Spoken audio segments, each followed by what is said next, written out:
So we went through all these. I mean, it's a whole bunch of people I met with personally. Now, there are people out there who say they're doing stuff with disclosure and lobbying, but they've actually never met with a member of a sitting member of Congress. I'm not going to name names, but that's it. That's what I did for 10 years, from 92 and 3 until 01 and beyond. And also people overseas.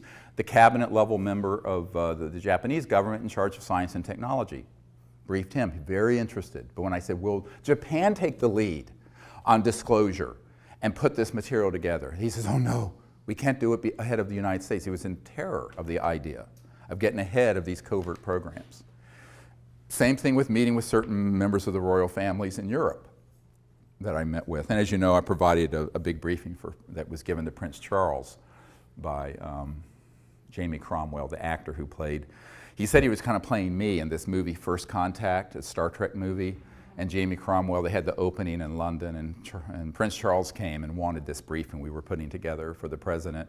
And so Jamie Cromwell handed it to him. And I got a lovely note back from Prince Charles about this. But not that Charles could do anything about this issue, but they're interested. There's so much interest. But the people, even if they're in very high positions, they're interested, and now they're known to be briefed. But they have no power over the operations. So as I said over an hour ago, don't conflate knowledge of the issue with access control. Access control is in these unacknowledged special access projects. So that led me to doing something very controversial. And there's my military people said, look, there's a way that we do things in the military, and it's called a UNOD letter, unless otherwise directed. What that means is you write to various people in command and say, unless otherwise directed, here's my assessment and here's what I'm going to do. So they said to legally cover yourself, you need to do a UNOD letter and send it to the head of the Justice Department, the President, the Pentagon, the CIA, the FBI, the whole alphabet soup, the NSA, and we send it returned receipt requested so you can prove it was received. And I did that. And that's also in the first book, Extraterrestrial Contact, the Evidence and Implications. And it said, it basically said, you can read it, it's up on our website, here is our assessment. These projects are being run illegally. They are unacknowledged special access projects that have been unconstitutional since the 50s. The President and other key figures we know have been lied to, as have the oversight committees of the Congress. Similar crisis exists in the United Kingdom and other countries where I have had briefings. Therefore, it is our assessment that the National Security Act and secrecy laws that are attached to oaths of secrecy are null and void, and that any man or woman who has knowledge in any document, material, or evidence attached to the UFO and extraterrestrial issue can be provided and disclosed publicly without penalty of law. This is our assessment, and unless otherwise directed, beginning as soon as we can organize it, we will proceed with disclosing this testimony and these documents. This was what we used to legally cover all 110 top secret military witnesses that came forward. It had to be done. And the reason I couldn't have done that between 93 and 98, I had to go through this torture chamber of finding out that in fact, and proving not only to myself, for posterity and in my records, that the key people who should know about this do not. And therefore, the programs are illegal. And therefore, if the programs are themselves illegal, they can't cite the law. It's basic constitutional law. If you're operating, if you're a mafia, let's say that some mafia guy's running an illegal project and you enter into a contract with him. That contract is vitiated, nullified, is completely zeroed out because the underlying operation is illegal. So all these men and women who have been at Lockheed Martin Skunk Works, who have been with the CIA, the DIA, the Pentagon, who have worked on these projects, we basically exonerated them from any legal penalties for disclosing information about these projects because we were able to prove they were being run unconstitutionally. And therefore, the National Security Act could not be applied. Does everyone understand what I'm just describing? That was the basis for the Disclosure Project of May 2001. And we had to do that because I talked to Danny Sheehan, who is a constitutional attorney who did the Silkwood case, represented the New York Times, the Pentagon Papers, and he was helping me pro bono on this. I ran this idea by him. So I had my military guys advise me on the UNOD letter, the unless otherwise directed letter, but then I talked to some legal constitutional experts and say, is this a sound legal assessment? Because I'm just a doctor. I know anything about this stuff. And he said, absolutely. If these projects are being run illegally, they cannot then have it both ways. They either have to be under proper oversight and control of the President and the Congress, or they have opted themselves out of the legal system, and therefore they cannot use the legal system to prosecute any of our witnesses or me for having disclosed top secret documents that have not been declassified, which I have done. Now, that's a very big difference from what Snowden did. Snowden disclosed things that were being overseen by the President and were being overseen by the Senate Select Committee on Intelligence and the House Intelligence Committee. And even though those programs are Big Brother-esque and outrageous, he really should have limited his disclosure, if he's listening, to operations that were unacknowledged and illegal. You see, if he had done that, he would not be in legal trouble. Does everybody understand what I'm saying? He just didn't know. He was young, and he'd had very bad advisors. The journalists and people who were working with him didn't understand the system well. So anyone listening who wants to be a whistleblower, listen to me, contact me before you jump off that plank. Because you must only disclose the projects that are USAPs, unacknowledged, and which are unacknowledged to the level that even upon directed inquiry by the key people in the Congress, the Pentagon, the CIA, and the President, they're still lying to them. So those programs then are rogue and illegal. Those you can disclose. And if you can prove that, then you're free sailing. Now, that's what we did. So from '98 until 2000, we gathered together more and more and more of these top secret military people and others. And I went all around the world and interviewed them. There's several dozen of them up on our website at SiriusDisclosure.com, SIRIUS Disclosure.com. Their testimony is a book that we put together called Disclosure. Some of it. I mean, it's so voluminous. To give you an idea, I had 110 hours of testimony that I had to cut down to the 4-hour and 2-hour DVDs that you can get on our website. There's so much material. So it's unbelievable amount of material that that's on digital film. I mean, honestly, I did most of the filming, so it's not professional because I'm a klutz with cameras, but that's all. We didn't have the funding to do this, like a big project. We just did it. It was all, by the way, the Disclosure Project had no paid staff, no office, all volunteers working in our spare time, all of it. So that's how it got done. And it still is how it's happening.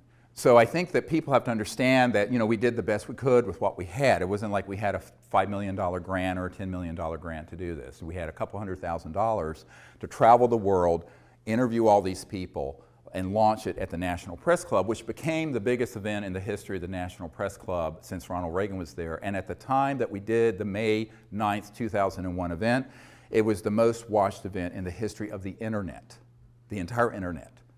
And the company that hosts the internet broadcasts out of the National Press Club said they had so many people trying to see it, it crashed their system. And that Bill Gates and others were watching this because they had never seen that many people trying to get on to see it. They had to grab every T1 line in Washington at the old system. Now you can handle it, but they couldn't handle it in 2001. And it was all in the media. Eventually about 800 million people around the world saw it. But then one by one, the media were contacted and told, take this down, take this down, take this down. 4 months later, 9/11 happened. But in the course of all of this, I've learned a lot. But you know, one of the things I've learned is that you cannot expect people in power to bite the hand that feeds them. It's like the old 9 Inch Nails song. Will they bite the hand that feeds them? And the answer is usually not. And the other thing is that the currency that matters is, it's not impressive if you're a billionaire. I know a lot of billionaires. It's not impressive if you have a law degree from Harvard. It's not impressive if daddy left you $10 billion. It's not impressive if you're the president of the United States, if you're not willing to do the right things for the people of the world and of the United States and have the courage to do it. Now, that one word, courage, comes from heart, from the French. Do you have the heart and the courage to do it? That's what's been missing. Because for the most part, our politicians and our attorneys, most politicians are lawyers, they come up in a system where it's self-aggrandizing, naked ambition. And most people in the corporate world and in the political world are not going to do something that could be an enormously dangerous thing for themselves personally and could ruin their careers by being associated with it. And that's why I concluded by 2000 that the people have to do it. We, the people, have to do that. Now, one of the real other issues that came up recently was, have there been people who, over a period of time, been trying to work this within the system? Yes. There's a senior official at the CIA who, for 20 years, has been very, very supportive. He's part of that group, but he's on the side of disclosure. But he can't stick his neck out too far because he saw what happened to former CIA Director Colby. When he stuck his neck out, he was going to give Bill Colby, the CIA Director, I think for Ford and Nixon, was going to hand off one of these zero-point free energy devices and about $50 million in seed money so we could get it out to the public.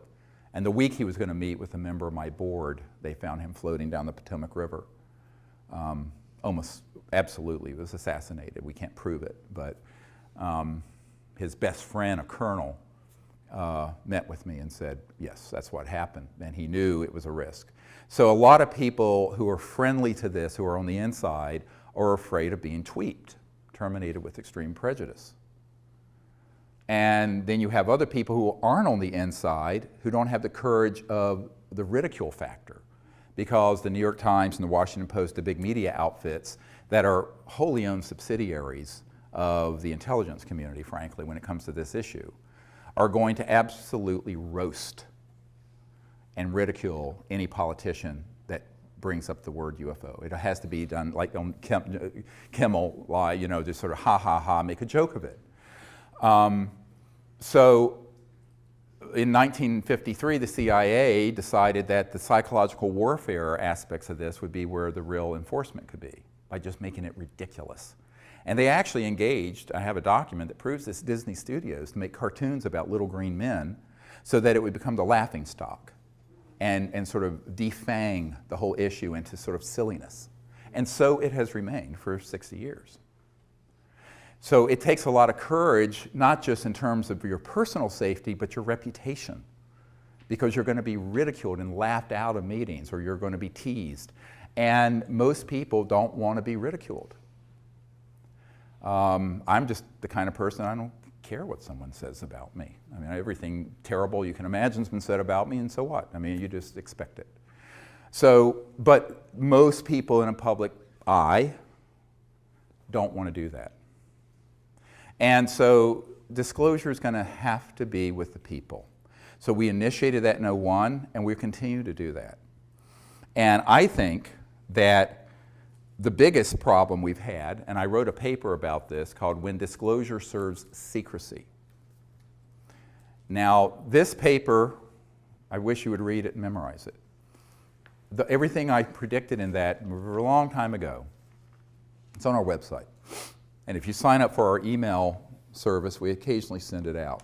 It's a free newsletter. You can just sign up. It's at seriousdisclosure.com. It's free. It's completely provided to the public. That paper describes the dangers of doing what we've done.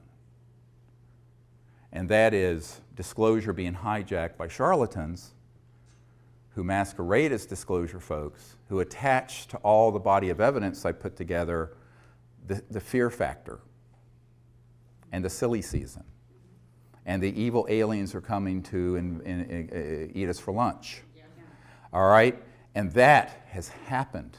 And the betrayals I will not go into because it will break your heart. So the truth is, the thing that keeps me up most at night is all this information being folded into which is all solid information, being folded into disinformation that's tailored to scare the public into what General MacArthur said, and that is World War III will be interplanetary. So now let me talk about the deepest USAP. The deepest unacknowledged special access project is the one that is tasked with doing the psychological propaganda, just like Hitler did with his program, for convincing the people that there's a threat that we should fight. This was launched in the 50s and 60s. First they made the subject ridiculous, and then they made it terrifying, like the movie Independence Day. And this was all part of a plan hatched in the 50s to be sure that we could continue to grow the military-industrial complex, but instead of just one country, sort of a unipolar expenditure out of mainly the United States and at that time Soviet Union, it'd be a global junta military effort because there's a threat from outer space. And they have done about 50 years, 60 years of very, very careful preparation.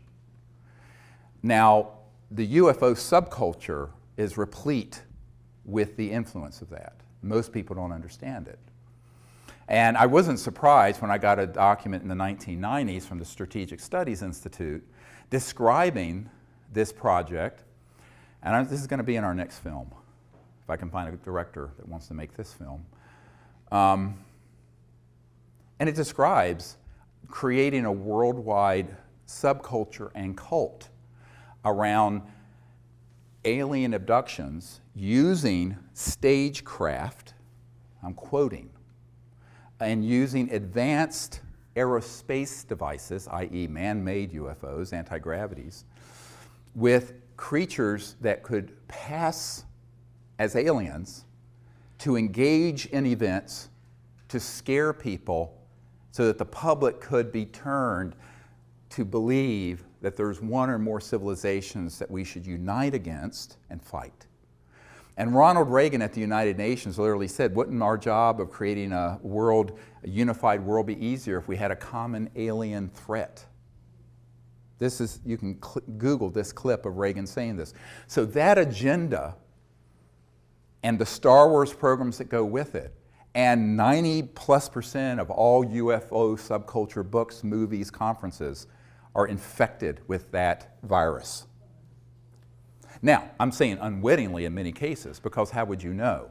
If you haven't been read into a program that is so sensitive, and I've had physicists who worked at the Dulce complex and at the Pine Gap complex in Australia, where they manufacture these what are called program life forms, these things that look like aliens that are 100% man-made, have integrated circuits in their neural complex, but they're biologicals, and they're on board these. But the people running the craft are military or corporate guys.